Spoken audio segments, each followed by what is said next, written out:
When Shaquille O'Neal sits down for Sunday dinner at his mother's house, he expects the same thing he has expected every Sunday for years: pot roast, sweet tea, and his mother asking about his week. It is Sunday, October 18th, 2026, 6:12 p.m. A small brick house on a quiet street in Orlando, Florida. But tonight, before she even turns on the stove, his mother asks him to sit down at the kitchen table. Then she says 6 words. Shaquille O'Neal does not move for 11 seconds. By the time this story is over, you will understand exactly what those 6 words meant, why a grown man the size of a doorway went completely still in his mother's kitchen, and what happened 3 weeks later that neither of them saw coming. Stay with us through this whole story. The house on Larchwood Avenue is small. 2 bedrooms, 1 bathroom, a kitchen just large enough for a table and 4 chairs. Shaq bought his mother a bigger house years ago, out past the golf courses, with a pool and a circular driveway. She lived in it for exactly 4 months before she asked him, gently, if she could move back to Larchwood Avenue instead. "This house knows me," she told him. "That house is beautiful, baby, but it doesn't know me yet." So Shaq bought the little brick house back from the family who had purchased it from her decades earlier, fixed the roof, replaced the plumbing, and let his mother live exactly where she wanted to live.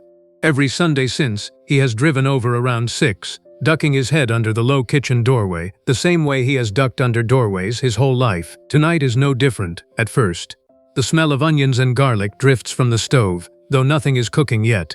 A pot of water sits untouched on the back burner. The kitchen radio plays gospel music low, the same station his mother has kept it tuned to for 40 years. A window unit air conditioner hums steadily against the Florida evening heat, and outside, a neighbor's lawn sprinkler ticks in a slow rhythmic arc across a yard 2 houses down. The kitchen itself has not changed much in 30 years. Yellow linoleum floor, worn pale in a path between the stove and the table. A calendar from the church still turned to the wrong month hanging by a magnet shaped like a sunflower. A row of ceramic canisters labeled flour, sugar, and coffee, in faded gold script. The same 3 canisters that have sat on that counter since before Shaq was tall enough to see over it.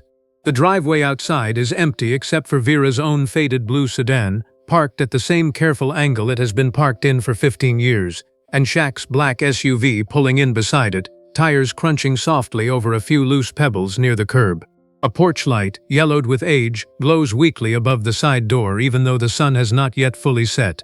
2 doors down, a dog barks twice at nothing in particular, then goes quiet again.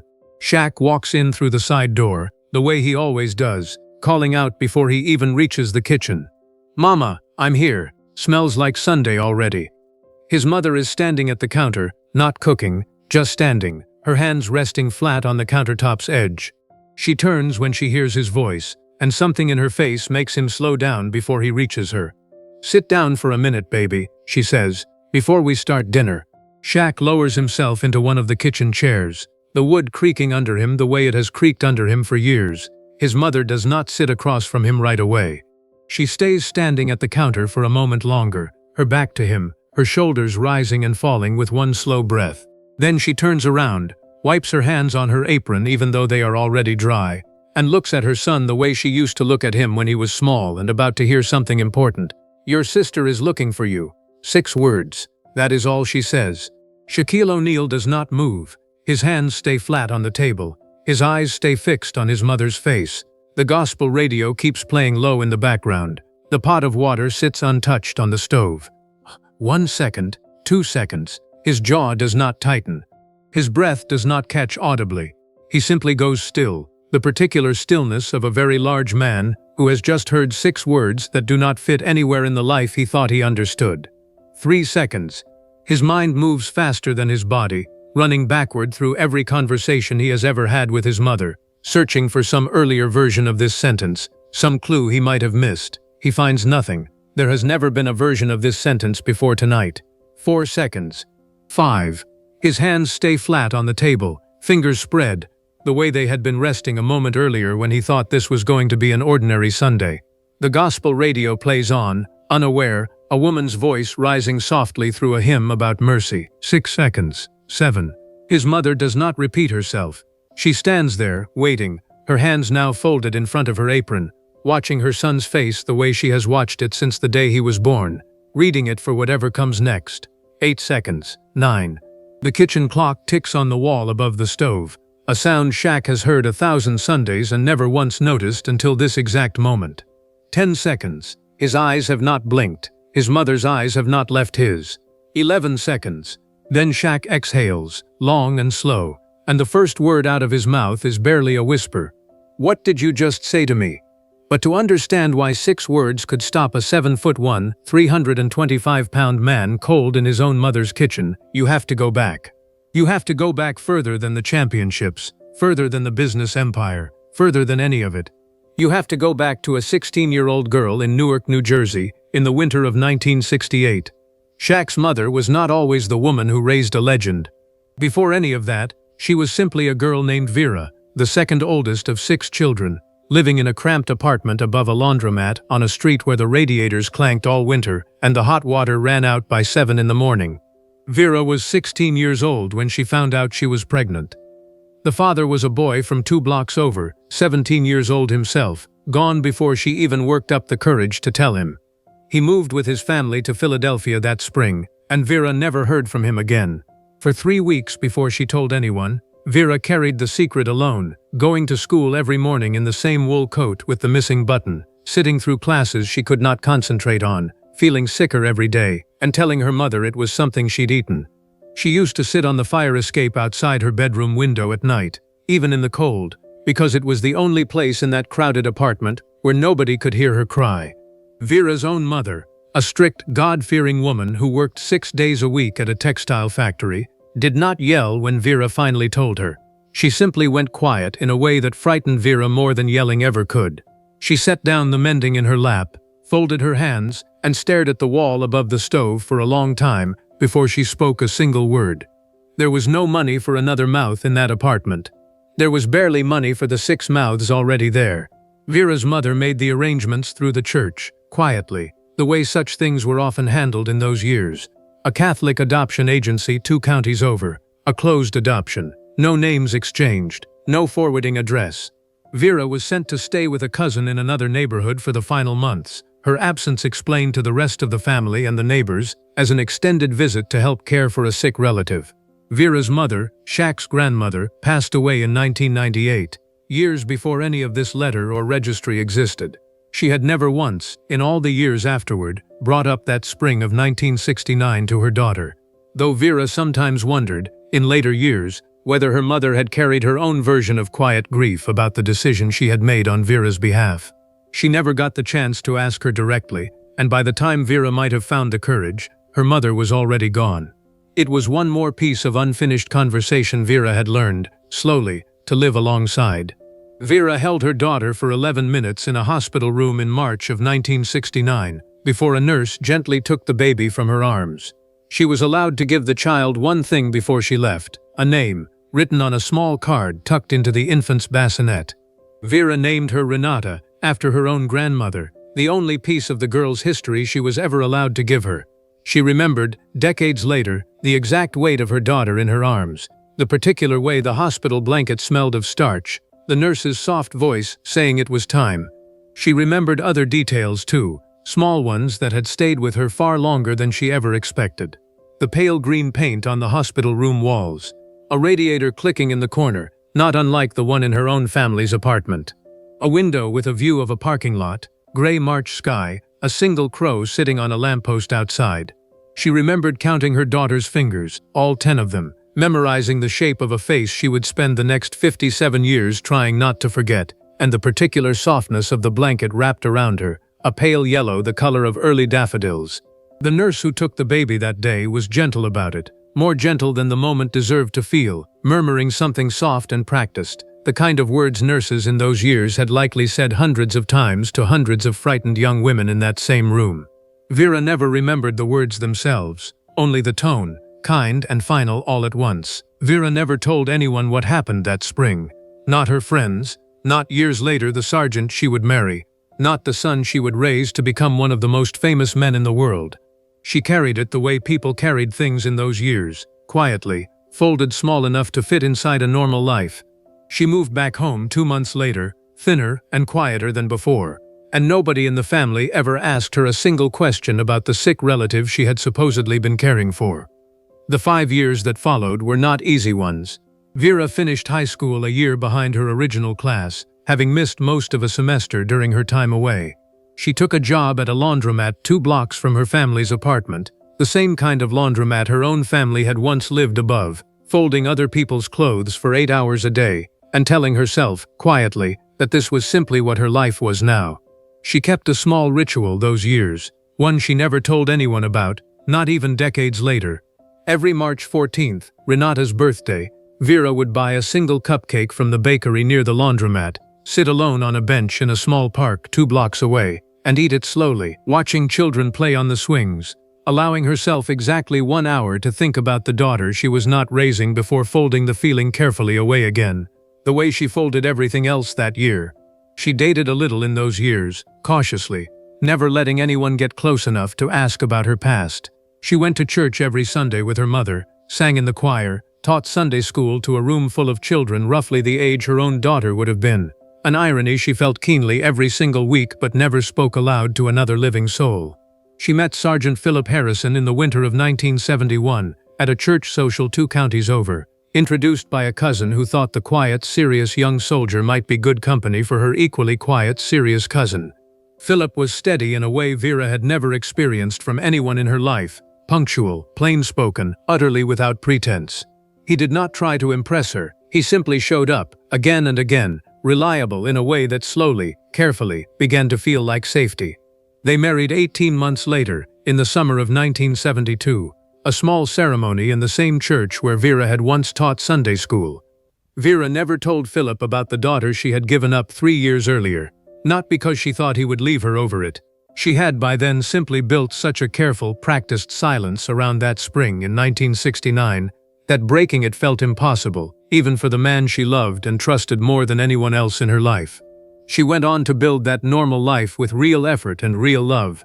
She married Sergeant Philip, moved from base to base, raised a boy who grew too tall too fast and needed more patience and more faith than most mothers ever have to find. She poured everything she had into that boy, in part, though she never said this out loud even to herself, because there was a part of her heart that had been sealed shut since a hospital room in 1969, and pouring herself into her son was the only way she knew how to keep that seal from breaking. She told him, more than once, when he was young and towering over every desk in every classroom, "You are not too much. The world is still catching up to you." She meant every word of it. She also, though she never told him this either, understood better than most mothers what it felt like to carry something the world was not ready to see. Shaq remembered, decades later, a specific afternoon from when he was 13 years old, already 6 feet tall, sitting on the front steps of base housing in San Antonio after another day of being stared at, whispered about, called names by boys half his size who thought his height made him a target, instead of simply a fact about his body. His mother had sat down beside him on those concrete steps, still in her work clothes, and let him talk for almost an hour without once interrupting. "Being different from what people expect," she had told him that afternoon. "That's not a flaw in you, baby. That's usually a sign you were built for something the world hasn't caught up to yet. You keep being exactly who you are. Let them catch up." He had not understood, at 13, that his mother was speaking from a wound of her own, a lifetime of learning to survive being misunderstood, of learning that some parts of a person's story simply could not be shared with the world around her. Not because those parts were shameful, but because the world was not always safe enough to hold them gently. Every year, around the middle of March, Vera would grow quiet for a few days. Shaq had noticed it as a boy without ever understanding it. The way his mother would sit a little longer at the kitchen window some mornings, or hum a little softer than usual. He had always assumed it was simply the season, the changing weather, nothing worth asking about. It never once occurred to him that his mother was marking an anniversary she had never told a single soul about. Once, when he was around 10 years old, he had asked her directly why she always seemed a little sad in March. She had smiled at him, brushed his hair back from his forehead, and told him simply, "Some months just carry more weight than others, baby. That's all. Nothing for you to worry about." He had believed her completely, the way children believe the small, gentle deflections their parents offer them, never once suspecting there was an entire hidden chapter folded inside that one soft sentence. For 57 years, Vera kept that secret. Not because she had stopped thinking about Renata. She thought about her every march, every time she passed a certain kind of hospital hallway, every time she saw a woman about the right age walking down the street with a particular tilt to her head. She simply never found a door that felt safe enough to open, until 3 weeks before that Sunday dinner, when a letter arrived at Larchwood Avenue with a return address she did not recognize, from a woman she had never met, representing an adoption reunion registry Vera had never heard of. It came on an ordinary Tuesday, tucked between a utility bill and a church newsletter in Vera's mailbox. A plain white envelope with a Charleston, South Carolina postmark, her name and address typed neatly across the front. Vera almost set it aside unopened, assuming it was another piece of junk mail, until she noticed the return address printed small in the corner. Carolina Roots Connection, a name that meant nothing to her yet, but that she would come to know intimately over the following weeks. She stood at her own kitchen counter, still in her church clothes, and opened it carefully with a butter knife, the way she opened all her mail, unwilling to tear even an ordinary envelope carelessly. Vera sat at her kitchen table and read that letter 4 times before she allowed herself to believe it was real. The letter explained, gently and carefully, that a woman named Renata Holloway, born March 14, 1969, adopted through a Catholic agency in Newark, New Jersey, had registered with a mutual consent reunion registry 11 years earlier, hoping her birth mother might one day do the same. Registries like this only work if both people register. For 11 years, nothing happened, because Vera had never known such a registry existed. What changed, the letter explained, was that Renata's adult daughter, doing family history research for a school project her own daughter was working on, had stumbled across an old newspaper archive and a hospital record clue that led, after months of careful searching by a volunteer genealogist at the registry, back to a name, Vera.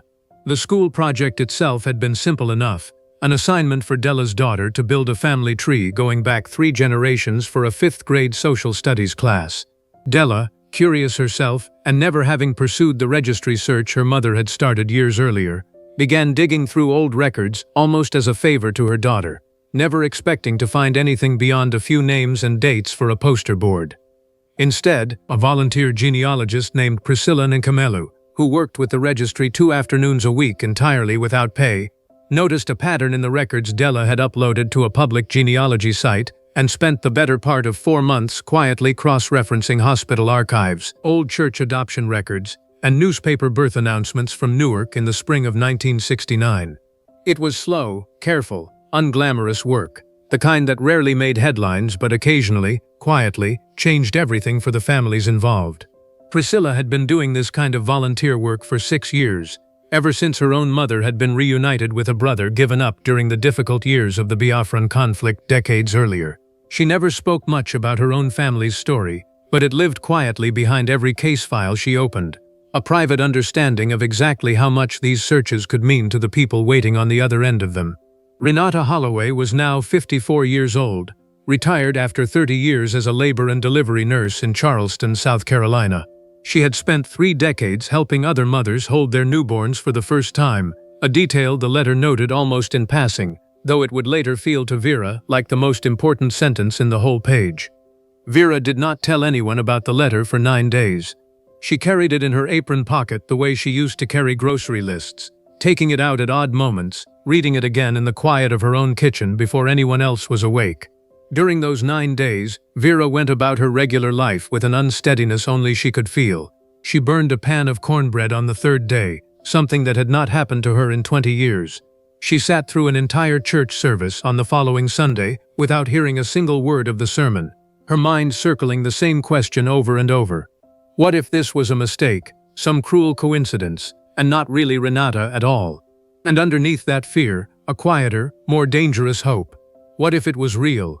On the 6th day, she took the letter out to the small garden behind her house and sat on the concrete step for over an hour, the Florida evening humid and heavy with the smell of jasmine, reading the letter by the porch light until the words had practically memorized themselves into her.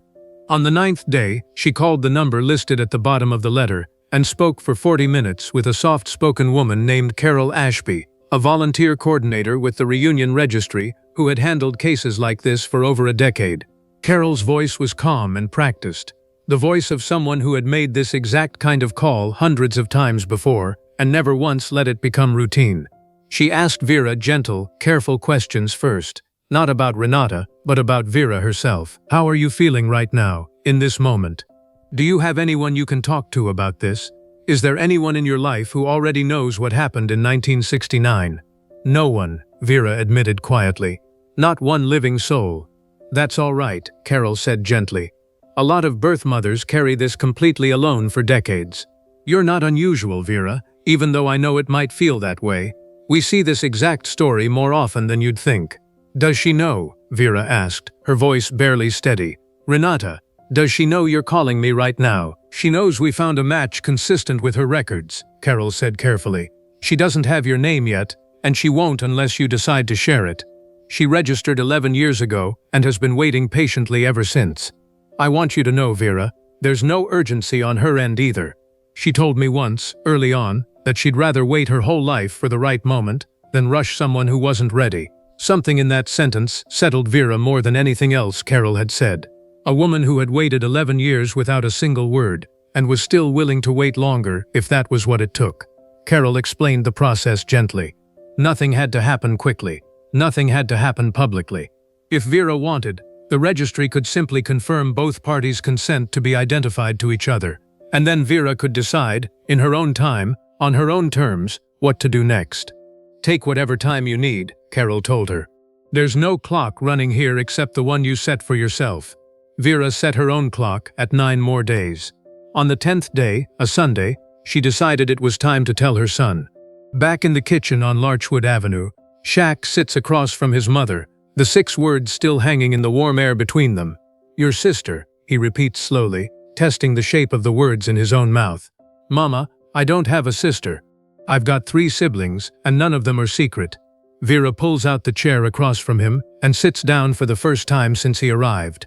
She reaches into her apron pocket and pulls out the letter, now soft and slightly worn at the folds from 9 days of being read and reread.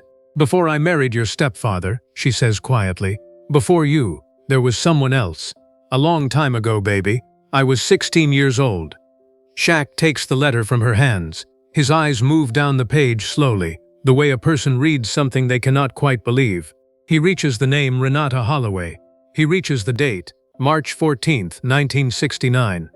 57 years, he says, more to himself than to her. You've been carrying this for 57 years. Longer than I've had you, Vera says softly. Almost twice as long.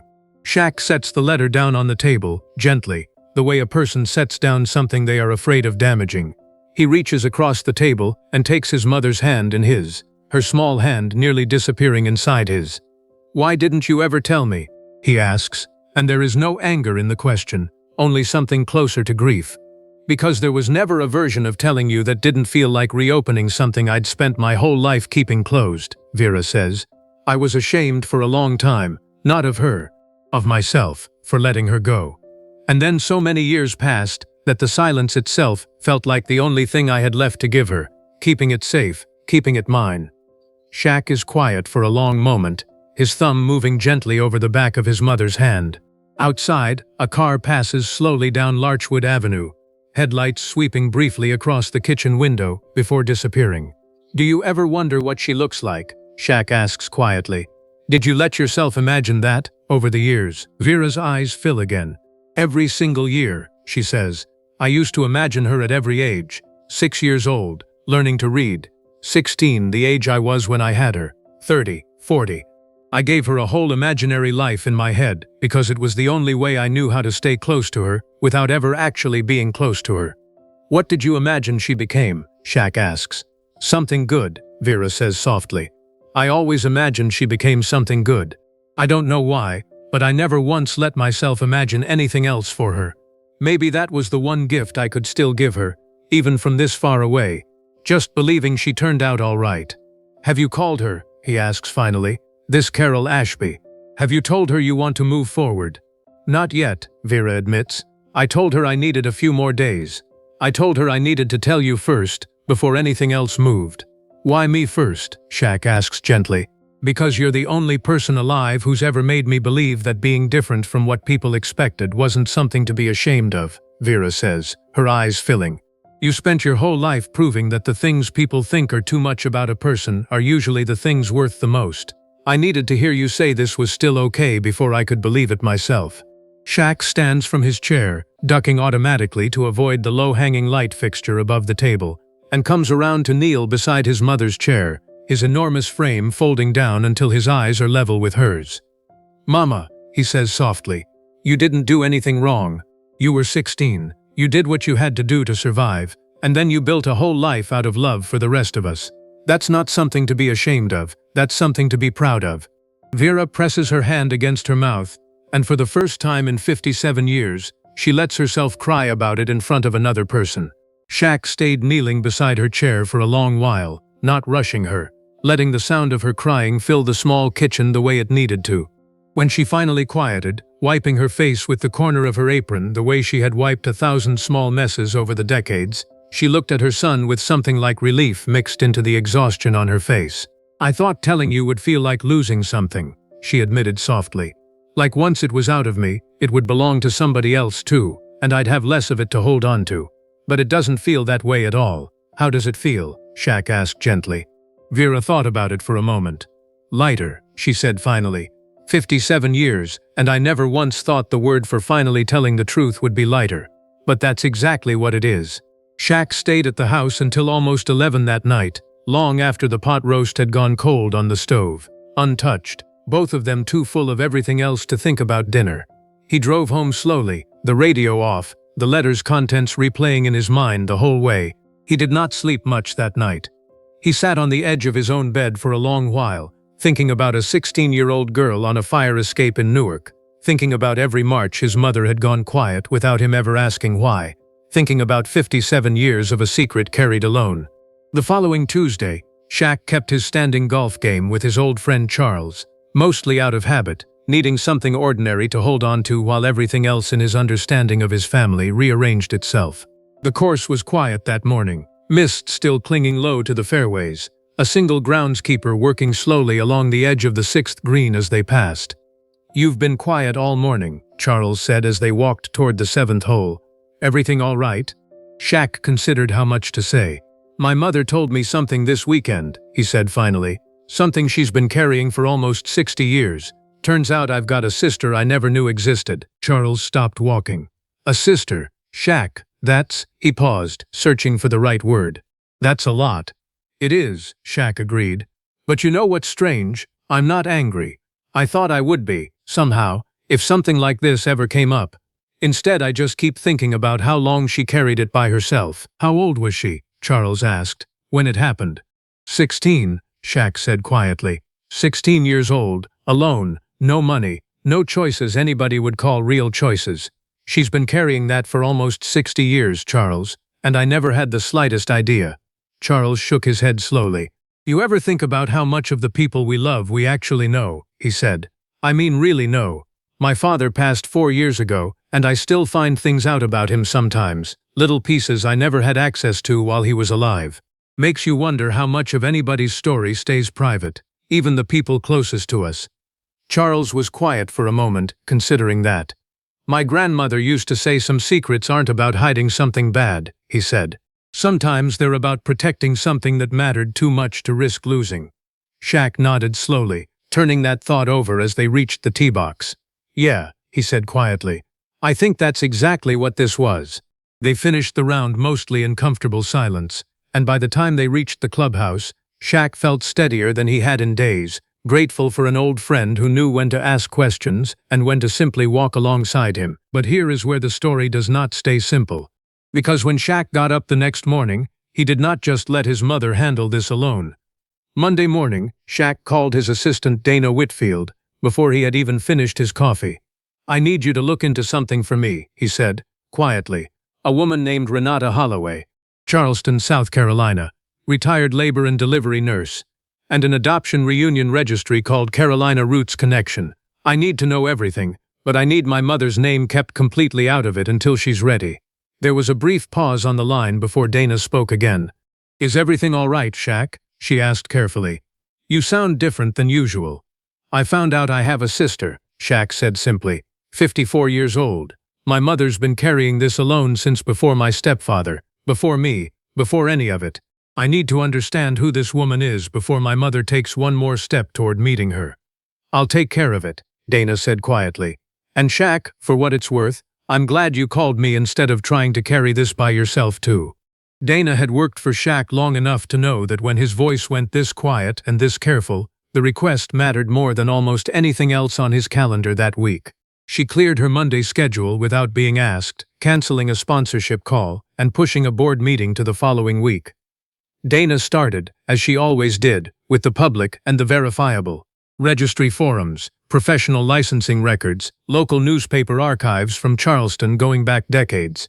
She worked carefully, cross-referencing names and dates, making sure every piece she found could be trusted before she brought it to Shaq. By Wednesday, Dana had assembled a careful, respectful picture. Renata Holloway had indeed spent 31 years as a nurse at the Medical University of South Carolina, specializing in labor and delivery, a detail that made Shaq sit back in his chair when he read it, the same way it had struck Vera.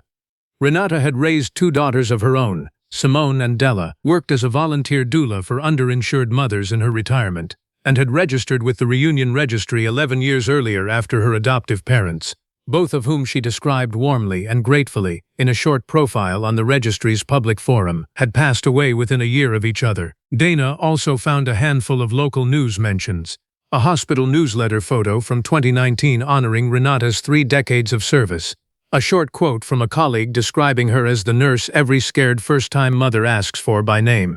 Dana printed that quote separately and set it aside, sensing, correctly, that it would matter to Shaq more than almost anything else in the file.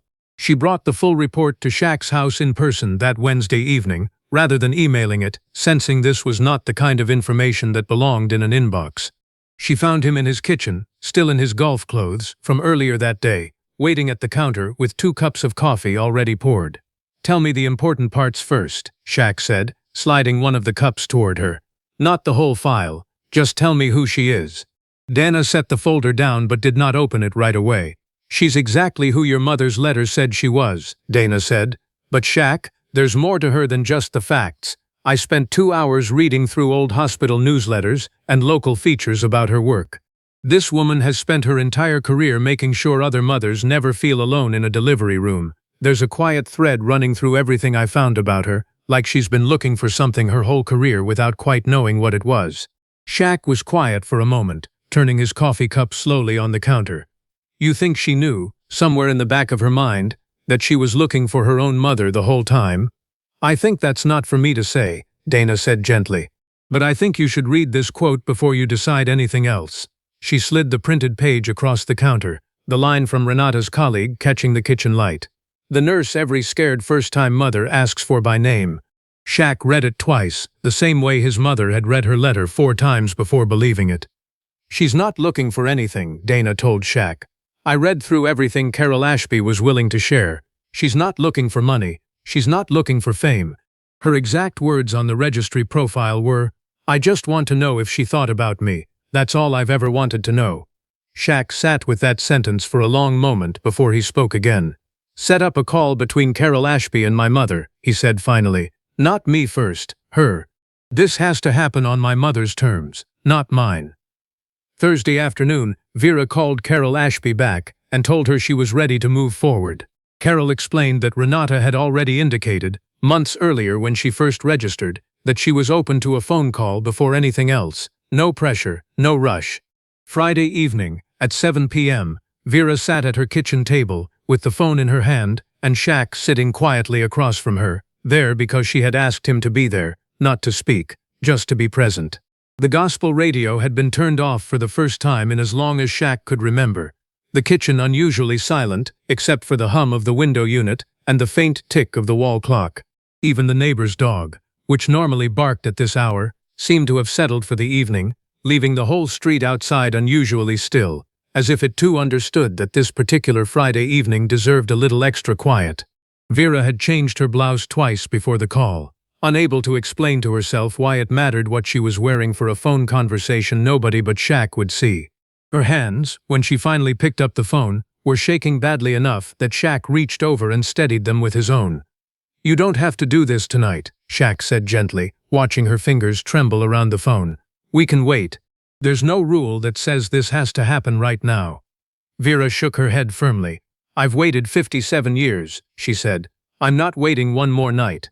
The phone rang twice before a voice answered, warm and slightly unsteady. Hello? Renata, Vera said, her own voice barely holding together. This is Vera. There was a long pause on the line, long enough that Shaq reached over and gently rested his hand on his mother's shoulder. I've been waiting 54 years to hear someone say that, Renata finally said, her voice thick with tears. I always wondered if you thought about me. Every March, Vera said, tears now falling freely down her face. Every single March since 1969. Can I ask you something?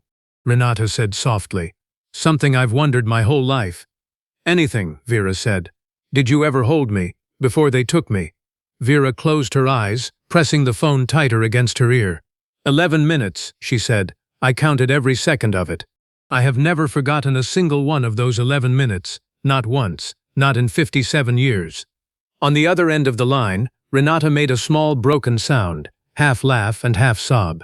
11 minutes, she repeated softly. I always imagined it was longer, or maybe that there was nothing at all. 11 minutes is more than I ever let myself hope for. They talked for almost an hour, careful and gentle with each other. Two women who had lived entire separate lives built around the same 11 minutes in a hospital room decades earlier. Shaq stayed quiet through most of it, listening, occasionally reaching over to steady his mother's shaking hand.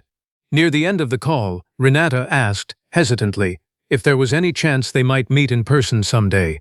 I'd like that more than almost anything, Vera said. But Renata, there's something else you should know. I have a son. His name is Shaquille. There was a small laugh on the other end of the line, surprised and warm.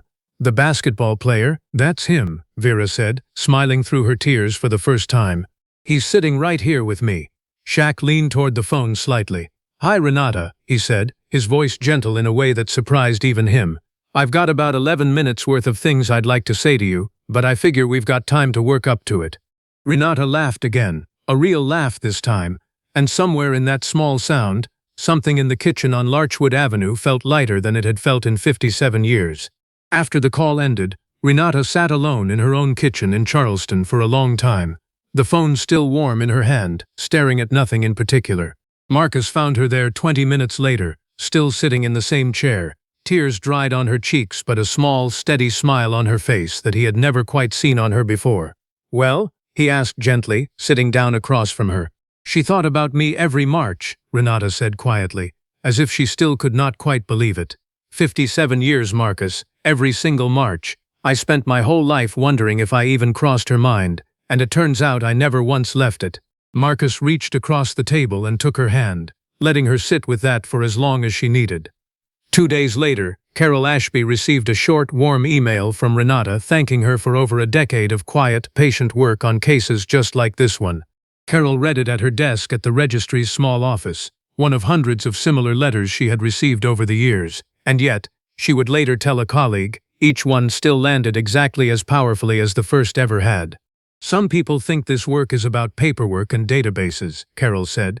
It's not. It's about 11 minutes in a hospital room, and making sure those 11 minutes eventually get the rest of the story they deserve. 3 weeks later, on a Saturday morning in early November, Renata Holloway drove 8 hours from Charleston to Orlando with her husband Marcus and her 2 adult daughters, Simone and Della, following behind in a second car. Shaq had offered to fly her instead, but Renata had said no gently, explaining that she wanted the drive, that she wanted time to watch the miles pass and let herself feel every part of what was about to happen.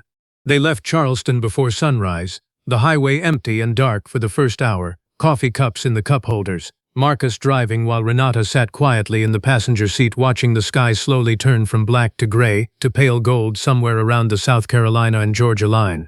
She had brought a small photo album with her, tucked into her purse, pictures of her adoptive parents, of Simone and Della as children, of her 31 years in hospital scrubs. She did not know exactly why she had packed it. It simply felt important to bring proof of the life she had lived, as if to say, this is what became of the girl you gave away.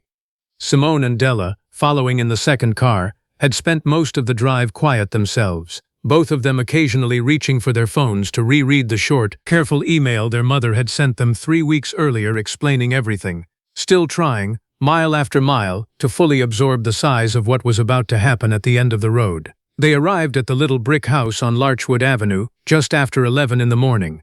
Vera had been up since 6, cleaning a house that did not need cleaning, rearranging photographs on the mantel 3 separate times, changing the tablecloth twice before finally settling on the yellow one, the same one she had used for every important Sunday dinner for 30 years.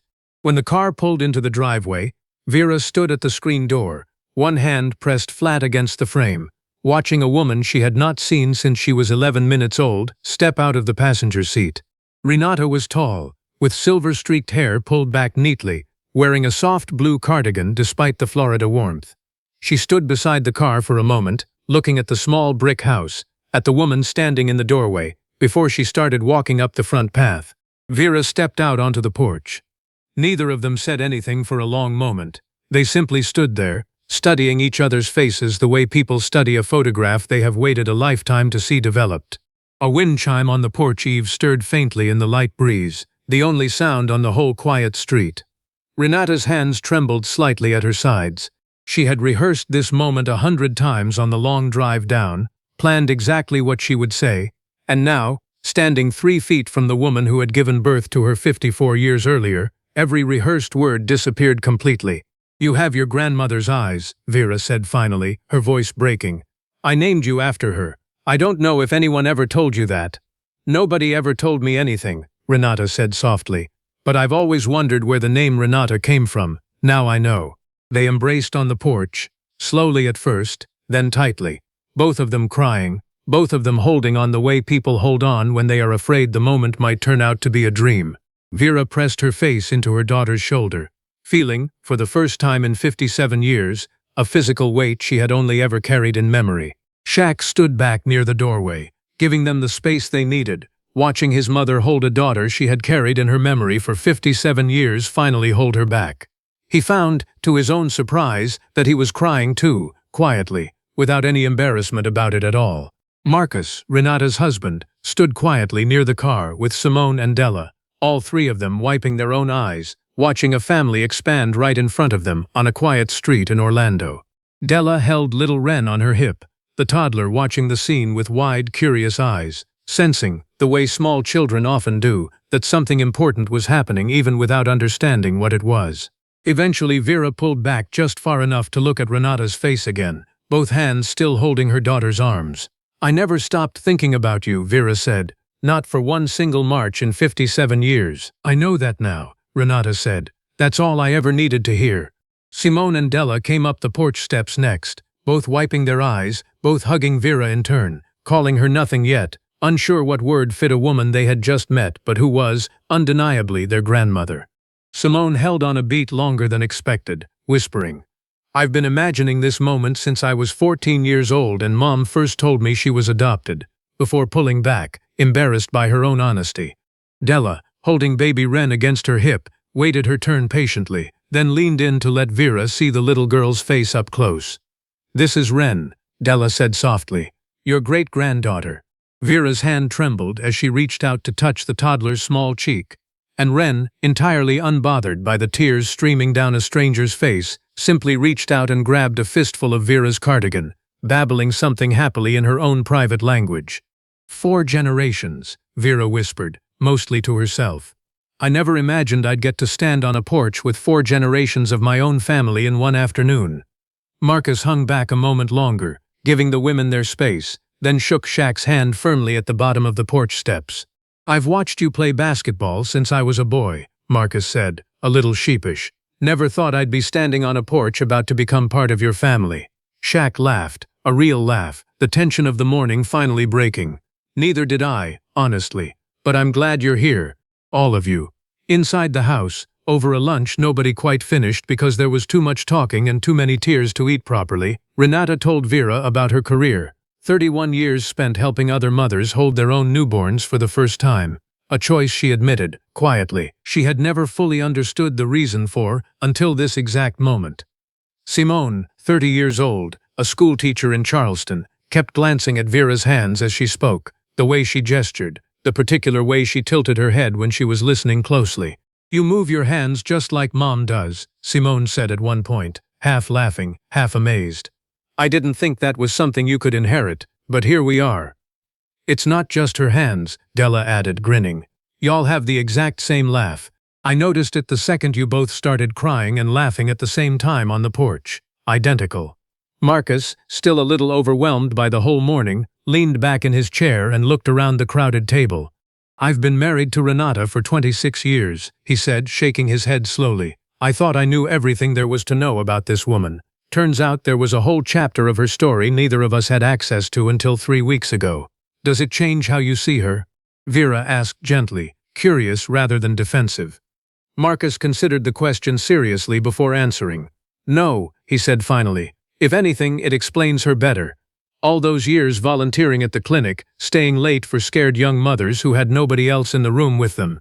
I used to tease her about working too hard. Now I understand she was always looking for something in that work, even before she knew what it was.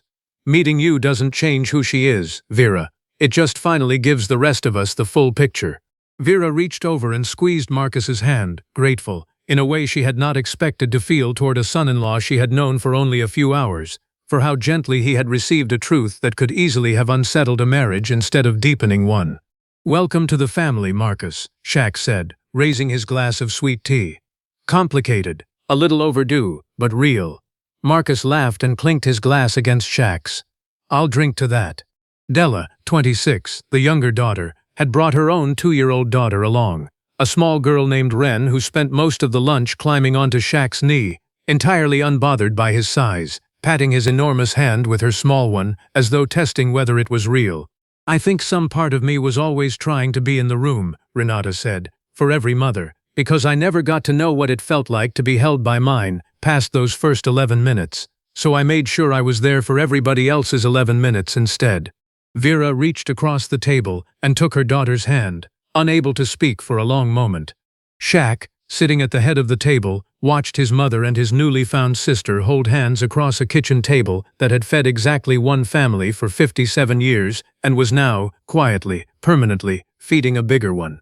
Later that afternoon, while the others sat out on the small back porch, Shaq found a quiet moment alone with Renata in the kitchen. "I wanted to ask you something," he said.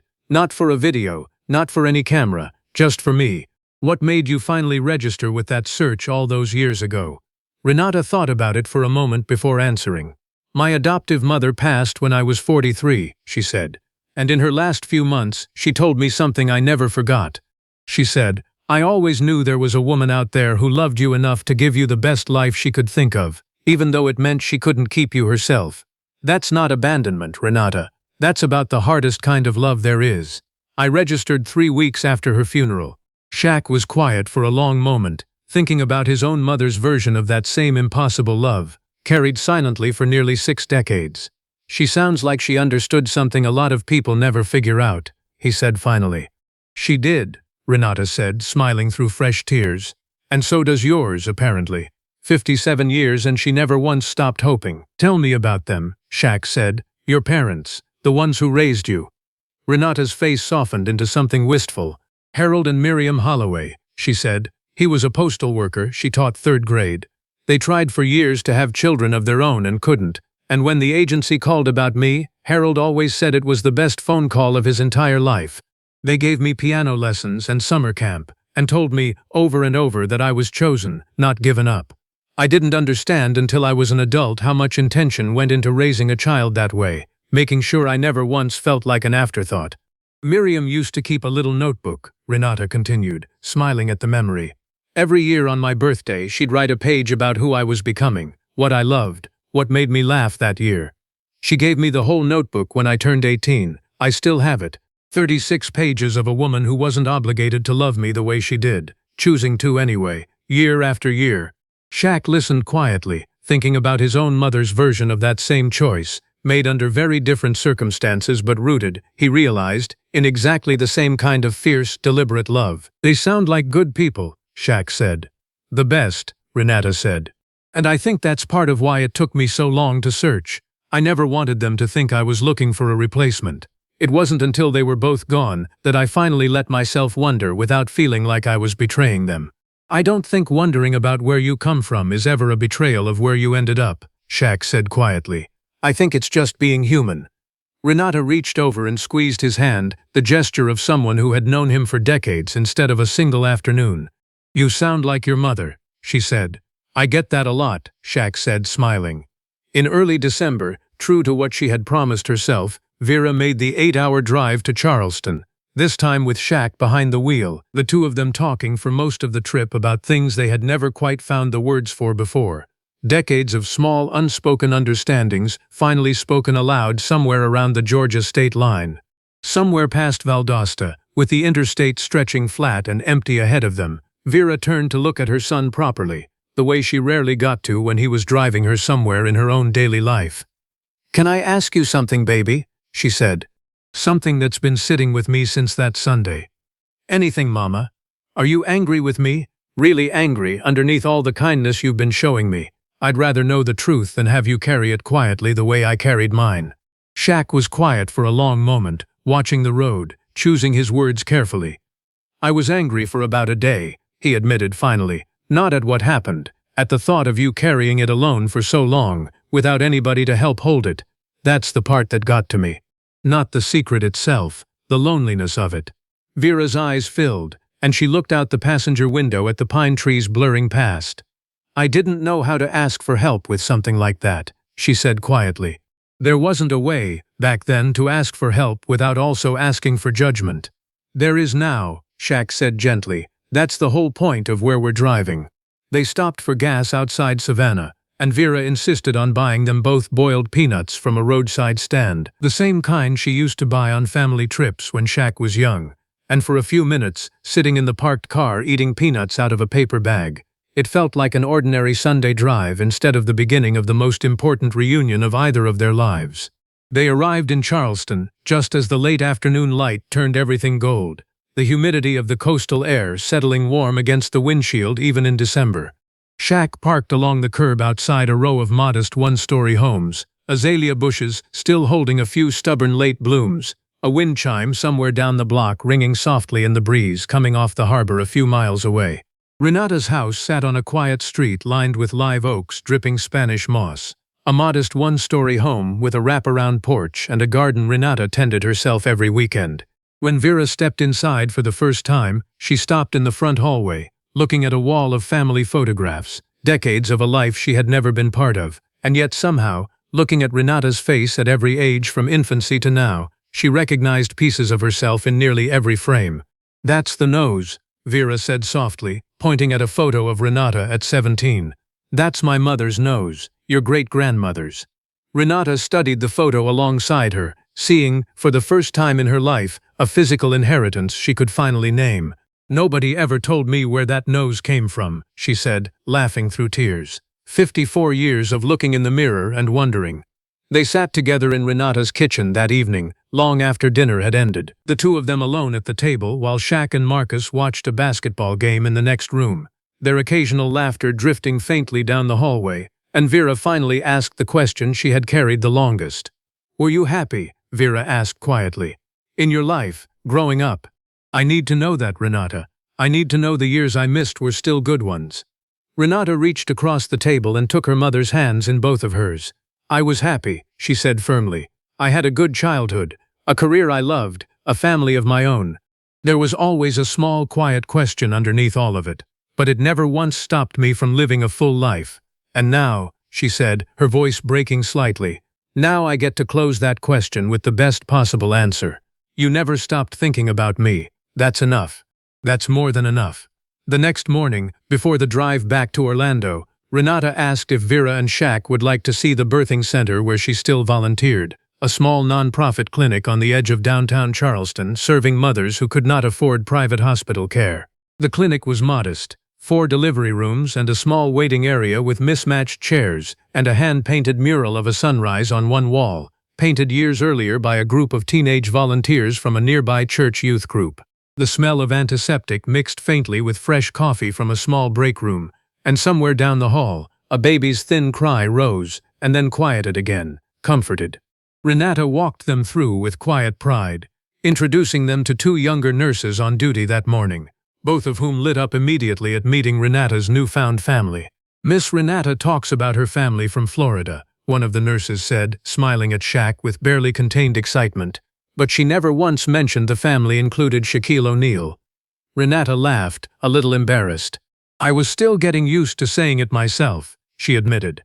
Some things take a minute to feel real, even after they've already happened. She trained both of us, one of the younger nurses said, nodding toward Renata. Half the good habits I have in this job, I learned watching her work a delivery room at 2 in the morning like it was the most important thing happening anywhere in the world, because to her it always was. Vera stood in the doorway of an empty delivery room for a long moment, looking at the same kind of hospital bed she had once lain in herself, 57 years and 500 miles away, in a very different kind of room, under very different circumstances, the crisp white sheets and pale walls stirring something in her that felt both ancient and immediate all at once. Renata came to stand beside her, understanding without being told exactly what her mother was thinking. I used to wonder, every single time I helped a mother hold her baby for the first time, Renata said quietly, whether somewhere out there, my own mother ever got the chance to feel what I was watching these women feel. Now I know you did, just for 11 minutes, but you did. Vera reached over and took her daughter's hand, and they stood together in the doorway of that small delivery room for a long moment, saying nothing else, needing nothing else said. By December, the family had settled into something neither expected, but both had quietly wanted for a very long time. Renata and Vera spoke on the phone every Sunday evening, a standing appointment neither of them ever missed. Renata and her family drove up from Charleston twice more before the year ended, and Vera made her first trip to Charleston herself in early December, sitting in Renata's kitchen the way she had once imagined, in some private unspoken corner of her heart, she might someday get to do. Shaq quietly arranged, through a small family foundation fund he rarely spoke about publicly, for Renata's continued volunteer work with underinsured mothers to be matched with additional support, new equipment for the birthing center where she still volunteered twice a month, a modest scholarship fund for nursing students who wanted to specialize in maternal care the way she had. He asked that none of it carry his name. He asked that it carry Vera's instead. He brought the idea to his mother first, sitting with her at her kitchen table on an ordinary Wednesday evening, a legal pad between them with a few rough notes written in Dana's neat handwriting. I want to set something up, he said, for Renata's clinic. Nothing flashy. Just steady support, year after year, for the kind of care that could have used a little more of it back in 1969. Vera looked up at him, surprised. You don't have to do that, baby. This isn't about money. It was never about money. I know it's not, Shaq said gently. This isn't me trying to fix what happened. Nothing can fix that, and honestly, Mama, I don't think it needs fixing anymore. This is just me wanting to make sure the next scared 16-year-old girl who walks into a place like that has a little more support waiting for her than you did. Vera was quiet for a long moment, her eyes glistening. Your stepfather used to say something similar, she said softly. That being big meant nothing if you didn't stand for something. I think this is exactly what he meant. Vera studied the notes for a long moment. What would you call it? She asked. That's up to you, Shaq said. It's your story as much as anyone's. Vera thought about it for a long time, turning her coffee cup slowly on its saucer. Vera and Renata, she said finally. Not Vera for Renata, or Renata for Vera. Just both of us, together, the way it should have always been. Shaq wrote it down exactly as she said it, and the Vera and Renata Fund existed, from that evening forward, exactly the way its two namesakes had always deserved to exist, quietly, steadily, and completely together. It became, quietly, the Vera and Renata Fund, supporting exactly the kind of care that had once, in a very different hospital room in 1969, been the only kindness available to two frightened young women trying to do their best for a child neither could have imagined would one day bring them back together. Word moved slowly at first, the way it does in a small church community, rather than the way it moves online. Vera's pastor, a gentleman named Reverend Colson who had known her for over 20 years, asked if he could share a small piece of the story during a Sunday service, careful and respectful, focused less on the details and more on the theme of reunion and grace. He never used Shaq's name from the pulpit. He simply spoke about a woman in the congregation who had carried a private sorrow for nearly 6 decades and had finally, at 73 years old, been given back a piece of what she thought she had lost forever. Vera sat in her usual pew that morning, 3rd row from the front, hands folded in her lap, listening to her own story told gently and anonymously to a room full of people who had known her for decades without ever knowing this particular chapter.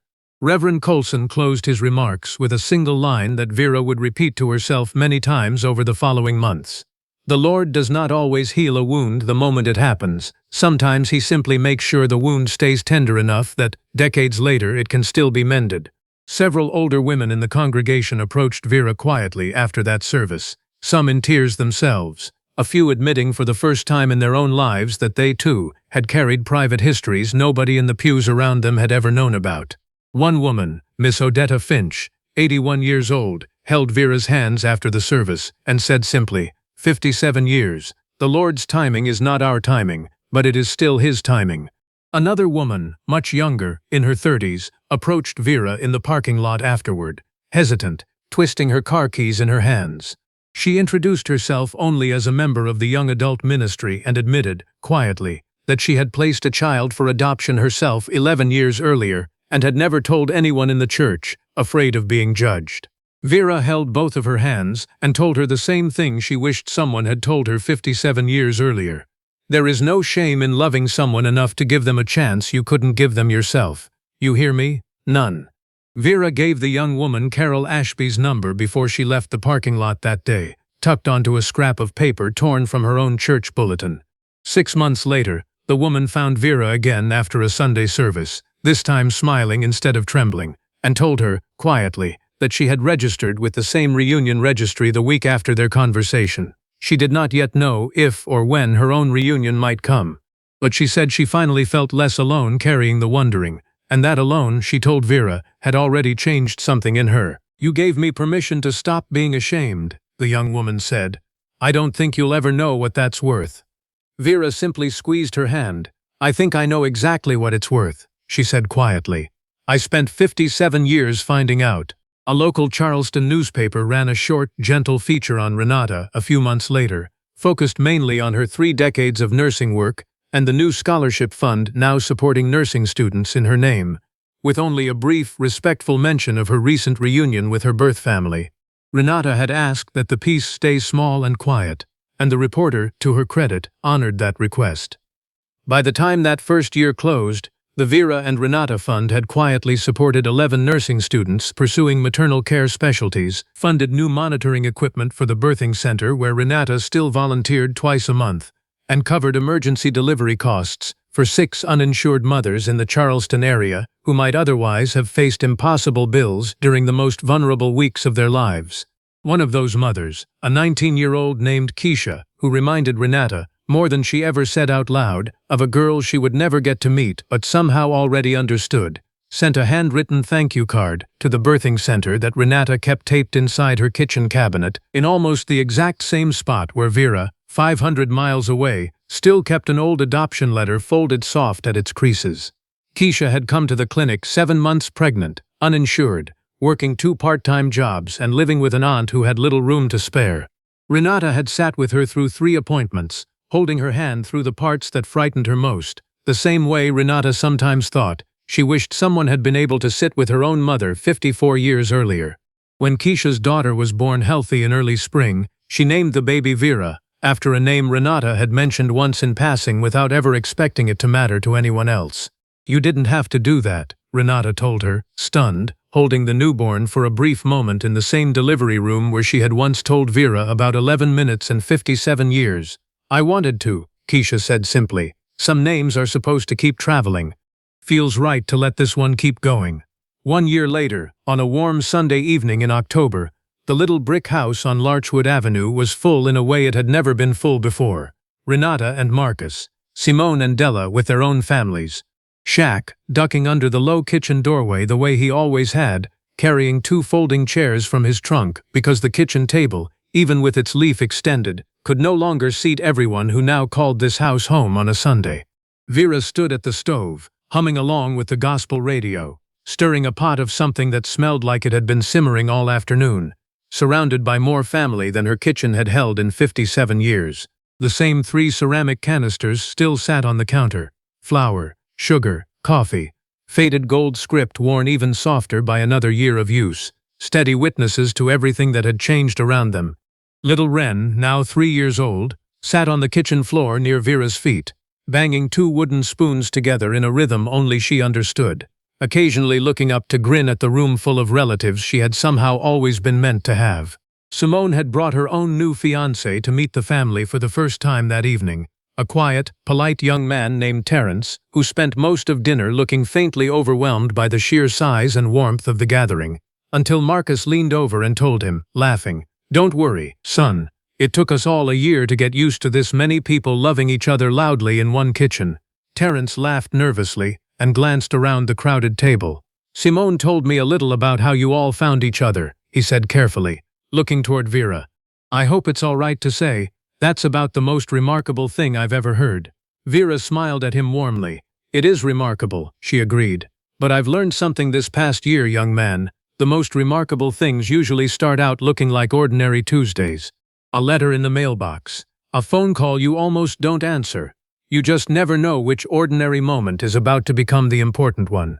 Terence nodded slowly, clearly taking that in, and Shaq caught Simone's eye across the table, both of them smiling at the quiet wisdom their mother and grandmother had a way of delivering without ever seeming to try. On the wall near the kitchen table, in a small frame Vera had bought herself the week after that first Saturday reunion, hung a photograph of two women standing on a porch, arms around each other, both crying, both smiling at the exact same time. Beside it, a second, smaller frame had been added just a few months later, a photograph of Ren asleep in Vera's lap during a Sunday card game, 4 generations quietly represented in 2 small frames on one kitchen wall. Beneath it, in Vera's own handwriting, a small card read simply, 11 minutes, 57 years, worth every single one of them. Shaq sat down at the crowded table that evening, his knees turned sideways the way they always had to be, and looked around at a family that had somehow, quietly, become twice the size it had been exactly 1 year earlier.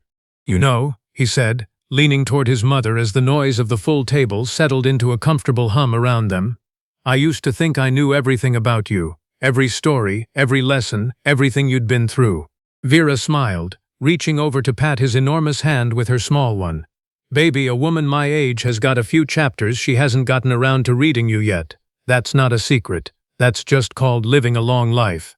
Shaq laughed, low and warm, and looked around the table once more, at Renata catching Vera's eye from across the room, at Simone helping Della wipe sauce off Ren's chin, at Marcus deep in conversation with Reverend Colson about fishing.